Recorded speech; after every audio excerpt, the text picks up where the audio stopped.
இன்னைக்கு கார்டன்ல கொஞ்சம் வேலை இருந்தது. ஓஸெல்லாம் அப்படியே போட்டபடியே இருந்தது. அதெல்லாம் எடுத்து ஒரு ஓரமா வச்சுட்டு, நெறைய காஞ்சு போன சருகெல்லாம் வந்து கார்டன் ஃபுல்லா கொட்டி கிடந்தது. சரி அதெல்லாம் பெருக்கி வாரி அப்படியே செடிக்கடியிலே வந்து கொட்டிட்டேன். ஆனா ரொம்ப பெரிய வருத்தம் என்ன அப்படின்னா, கார்டன்ல சில செடிகள்லாம் வந்து பட்டு போச்சுங்க. ஹீட்டு தாங்க முடியாம நெறைய செடிகள் வந்து பட்டு போச்சு. இது வெத்தல கொடி.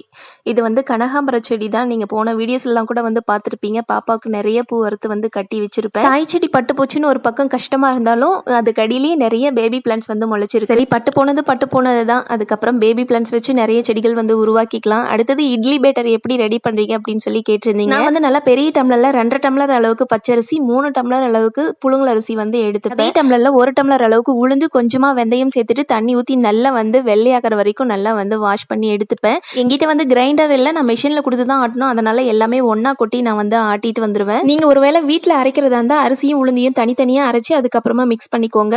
இன்னைக்கு கார்டன்ல கொஞ்சம் வேலை